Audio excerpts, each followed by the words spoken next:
Welcome to my channel. आज की इस वीडियो में हम जानेंगे प्रसव के प्रकार में भाग 4 जो ऑपरेशन द्वारा प्रसव है। ऑपरेशन द्वारा प्रसव कैसे होता है और क्यों कराया जाता है, क्या हानियां हैं, तो आइए इस वीडियो में हम जानते हैं। जब शिशु सामान्य या प्राकृतिक प्रक्रिया द्वारा योनि मार्ग से बाहर आने में असमर्थ होता है तो माँ के उदर में या पेट में चीरा लगाकर शिशु को बाहर निकाला जाता है। उसे हम ऑपरेशन द्वारा प्रसव कहते हैं। जो पेट में चीरा लगता है उसे हम बड़ा ऑपरेशन बोलते हैं और जो योनि मार्ग में चीरा लगता है उसे हम छोटा ऑपरेशन बोलते हैं। ये तो हम समझ गए कि ऑपरेशन द्वारा प्रसव हम किसे कहते हैं। कि जो भी बच्चा प्राकृतिक व सामान्य प्रक्रिया से बाहर आने में असमर्थ होता है तब माँ को पेट में चीरा लगाकर उसे बच्चे को बाहर निकाला जाता है। इसे हम ऑपरेशन द्वारा प्रसव कहते हैं। ऑपरेशन द्वारा प्रसव निम्न स्थितियों में किया जाता है। अब वो स्थिति कौन कौन सी है आइए जानते हैं कि कौन कौन स्थिति में हमें ऑपरेशन कराना पड़ता है। ऑपरेशन द्वारा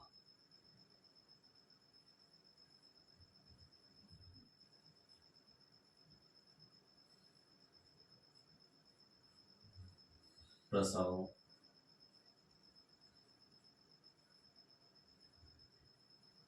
निम्न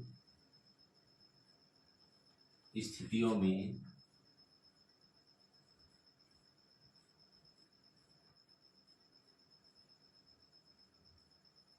कराया जाता है।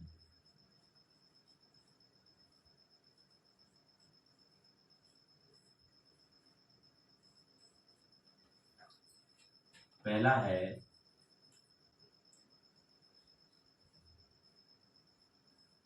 योनि मार्ग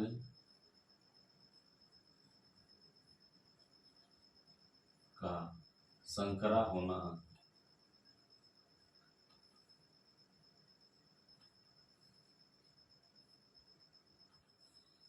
दूसरा है शिशु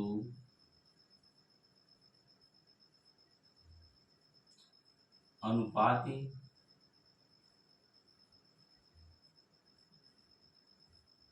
रूप से बड़ा होना।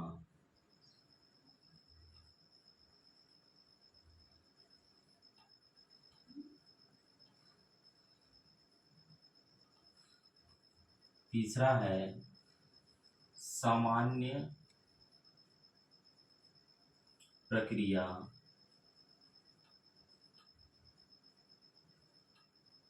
द्वारा जन्म लेने पर शिशु को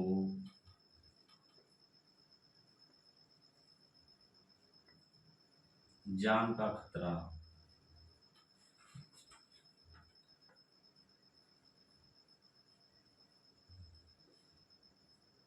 होना। चौथा है गर्भ में शिशु की स्थिति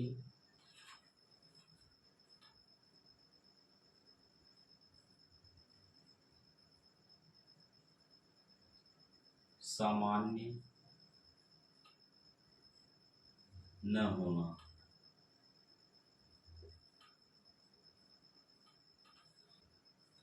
जैसे उल्टा, तिरछा,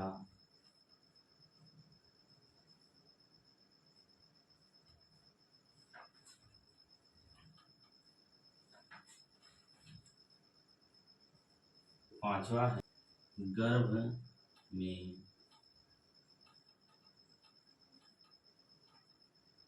शिशु की मृत्यु हो जाना। छठवां है गर्भाशयिक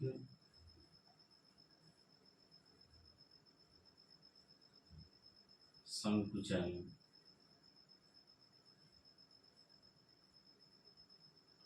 कम होना।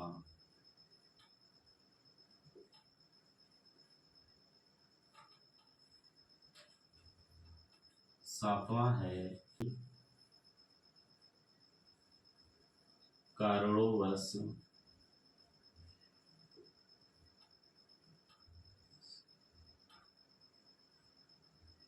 शिशु जन्म निर्धारित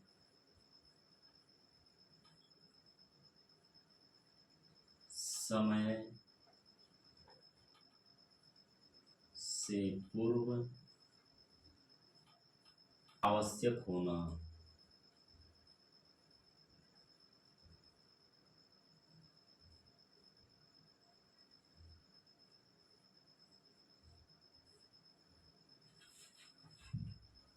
आठवां है समय पूर्ण हो जाने पर दर्द न होना।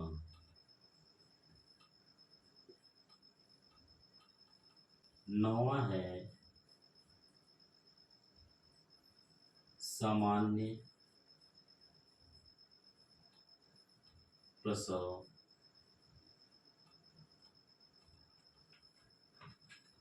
से माँ और बच्चे दोनों को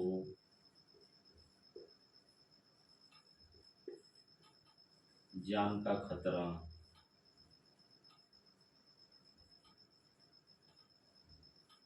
होना। तो ये है ऑपरेशन द्वारा निम्न स्थितियों में हम ऑपरेशन करा सकते हैं। कभी कभी ऐसा होता है, अब हम आपको एक एक करके बताते हैं। पहला है योनि मार्ग का संकरा होना, जिसे जब योनि छोटी रहेगी तो बच्चा बाहर नहीं निकल पाएगा, तो उस कारण हमें ऑपरेशन द्वारा प्रसव कराना पड़ता है। दूसरा है शिशु अनुपातिक रूप से बड़ा होना। शिशु जो कभी कभी बच्चे क्या होते हैं कि 4 किलो से ऊपर तक चले जाते हैं, तो उन स्थितियों में हमें ऑपरेशन कराना पड़ता है। इसीलिए वजन जो होता है महिलाओं का, तो वजन इसीलिए कराया जाता है कि बच्चे माँ के साथ बच्चे का विकास हो रहा है कि नहीं हो रहा है।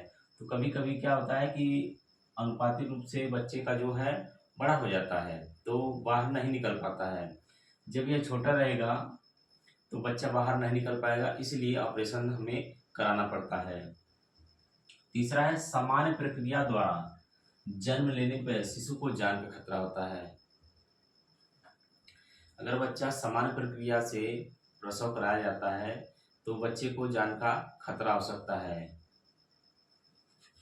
तो इसलिए हमें ऑपरेशन द्वारा कराना पड़ता है। चौथा है गर्भ में शिशु की स्थिति सामान्य न होना, जिसे हम उल्टा बोलते हैं, तिरछा बोलते हैं। तो जब बच्चा उल्टा तिरछा रहेगा या नाल लपेटा रहेगा तब भी बच्चा नहीं सामान्य प्रक्रिया से हो पाएगा, तो भी हमें ऑपरेशन कराना पड़ता है। पांचवा है गर्भ में शिशु की मृत्यु हो जाना। कभी कभी क्या होता है कि बच्चे को जो मृत्यु हो जाती है, अचानक मृत्यु हो जाती है, भ्रूण घूमना बंद हो जाता है, तब हमें ऑपरेशन करके बच्चे को बाहर निकालना पड़ता है। छठवां है गर्भाशय संकुचन कम होने पर। जब बच्चा दर्द की वेदना जब चालू होती है तो धीरे धीरे क्या होता है कि संकुचन कम हो जाता है, तो जब संकुचन कम हो जाएगा तो जोर नहीं लगता है, तो इसलिए हमें ऑपरेशन द्वारा कराना पड़ता है। सातवां है किन्हीं कारणोंवश शिशु जन्म निर्धारित समय से पूर्व आवश्यक होना है। कोई कारण ऐसा आ जाता है कभी कभी कि हमें समय से पहले ही ऑपरेशन कराना पड़ता है। आठवां है समय समय पूर्ण हो गया है। समय पूर्ण हो गया है लेकिन बच्चे वाला जो दर्द है वो नहीं हो रहा है, ऐसा आपका कभी कभी आप लोगों ने देखा होगा कि समय पूरा हो गया है और दर्द नहीं हो रहा है, तब भी हमें ऑपरेशन कराना पड़ता है। 9वां है सामान्य प्रसव से माँ और बच्चे दोनों को जान का खतरा होता। कभी कभी आप लोगों ने ऐसा देखा कि अगर ऑपरेशन नहीं कराया जाएगा तो माँ भी की मृत्यु हो सकती है और बच्चे की भी मृत्यु हो सकती है। तो ऐसी स्थिति में ऑपरेशन कराना ही उत्तम माना जाता है कि समय से पहले हो जाए वो ठीक है, माँ और बच्चा दोनों बचे रहें। ये है ऑपरेशन द्वारा निम्न स्थितियों में ऑपरेशन कराया जाता है। जो सामान्य प्रसव है उसमें केवल लाभ होता है, बाकी जो उल्टा प्रसव है, औजारों और उपकरणों द्वारा प्रसव है और ऑपरेशन द्वारा प्रसव है, इसमें हानियां होती हैं। अब हानियां क्या क्या हैं? ऑपरेशन द्वारा प्रसव में सबसे अधिक समय लगता है। ऑपरेशन द्वारा प्रसव में सबसे अधिक समय लगता है और सबसे अधिक धन भी लगता है, जिसे हम रुपया पैसा बोलते हैं। तो समय भी लगता है और धन भी लगता है, तो ये दोनों बहुत जरूरी हैं। समय और पैसा दोनों जरूरी हैं। और यह प्रसव घर पर कभी नहीं कराया जा सकता। यह प्रसव घर पर कभी नहीं कराया जा सकता है कि जैसे हम आपको बताए हैं कि समय पूरा हो गया है और दर्द नहीं हो रहा है, तो ऐसे में हम 2-4 दिन और इंतजार करें, पता चला बच्चे की मृत्यु हो गई, तो ये कारण है। तो ऐसी स्थिति में हमें घर पर प्रसव नहीं कराना चाहिए। प्रसूता को अधिक समय तक प्रसूता केंद्र में रहना पड़ता है।